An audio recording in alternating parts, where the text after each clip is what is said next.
like to thank Dr. Chebi, who invited me to this event. Without him, I would not be here presenting. And it's a privilege to be among the doctors and sexologists and therapists because I work only as a relationship and intimacy coach. But this is also a very primal, important topic to be discussed because without this, even the rest is not easy during the menopause. So I like to acknowledge that nature has designed us very thoughtfully and intelligently.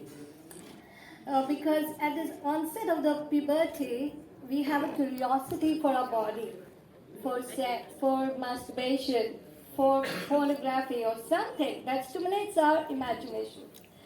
Then comes the stage of for women, and it goes through a fluctuation and hormonal changes due to pregnancy and post-delivery. So this all creates a new fluctuative desire for sex and moods. And much later on, in their late 40s and 50s, when I've been through this, and then comes the menopausal period, which leaves a more anxious, angry, irritable, mood swings of different nature, making her look very crazy and cranky, and this affects her body and her mental emotional state.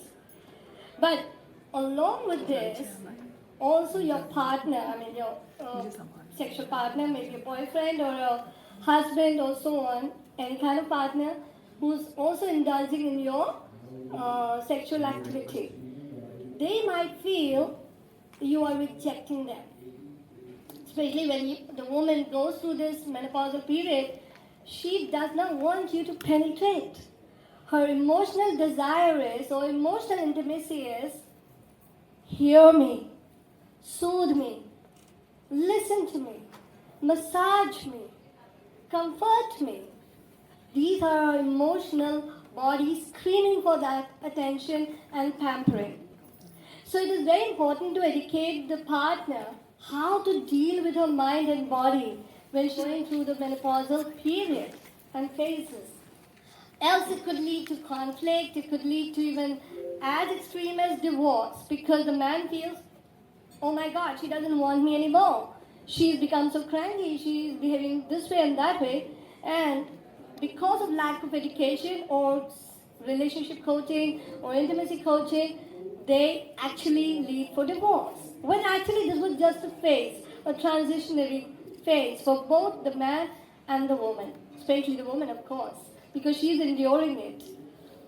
And she may also require, some kind of a playful activity for sex, foreplay, pampering, and maybe a pelvic massage or inner thigh massage, which would improve the blood circulation, which would even comfort and relax her. And she would also feel very loved and comforted if the man knew how to speak the emotional language, which could be like, before moving her panty, ask her, are you comfortable? Before penetrating her, ask her, are you willing and wanting? So these emotional body being, addressed, that makes a woman even more open. Not just during the menopause, even before that. Because woman's body shuts down when you don't listen to her emotional needs. So it's very important that the man doesn't remain ignorant because woman's body is not localized or genitally focused. Her whole body is a landscape of erroneous triggers and all. You can play with her body. You can pamper her from head to toe. You can tease her not only on the nipples but even the sides of the breast. You can even caress her not only the breast. You can go to her back of her knee, to her toes. So knowing how to play the art of foreplay is equally important during the menopause even more. Because this is the time she's not ready for penetrative sex. Not in some of the cases, yes, she is. But when she is chronically hurting, when her vagina is dry, and she's feeling very reluctant, that's the time these acts of foreplay, which may be non-penetrative in nature and yet orgasmically, fulfilling, like clitoris stimulation or mutual masturbation, or for the matter, just imaginations that can play out, and full body massage can also act as a very stimulant to keep the sexual intimacy alive. Because we cannot say no to sex. Because sex itself is a medicine. So we have to address that issue sooner or later.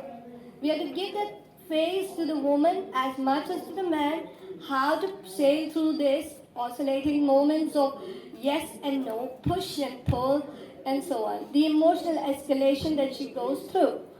So this is where I come into when I help them as a relationship and intimacy coach, how to sail through this phase so that it doesn't hurt you or hurt the man. Because this is the phase that can be very delicate, and it can affect your relationship as much as the children, as much as your social life and emotional life, and your self-esteem. Not to forget that the woman also feels the need to be reassured for her body. Her body goes through different physiological changes and appearance, the breast sagging, and her body shape becoming flabby. She needs her man to tell her, you still turn me on. Or you're attractive just the way you are. Your wrinkles tell me that you like an age-growing old wine. I adore you the way you are. You smell good. And I'm here for you. I understand what you're going through. I know it's not easy for you. It's okay if you get cranky. Take your space. It's okay if you feel volatile at times.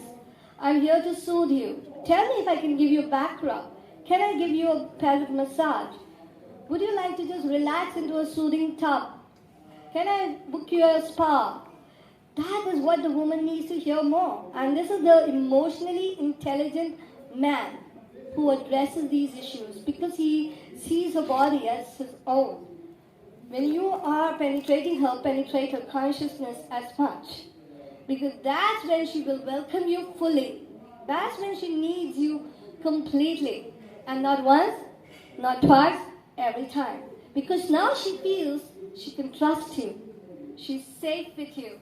Because for intimacy to blossom, this is more needed. And of course, the woman herself should also be accountable for her vagina.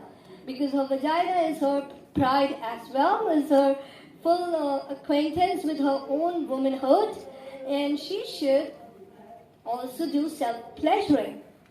Allow your clitoris to be stimulated. It's okay to keep your vagina activated. If you feel safe with your hands, do it for yourself. If you don't have a partner, still welcome it.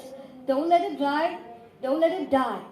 It shouldn't be like a withering because you don't have a sexual partner. What about you? You can be your best lover, right? And women should even speak up about their pain. Should let their voice be heard to tell their partner how she wants to be treated in this phase. Should show self-compassion and even compassion for the partner who is also a partner to this journey. So when the woman is equally emotionally aware and intelligent, she will not react much. She will rather help him and help herself to be understood.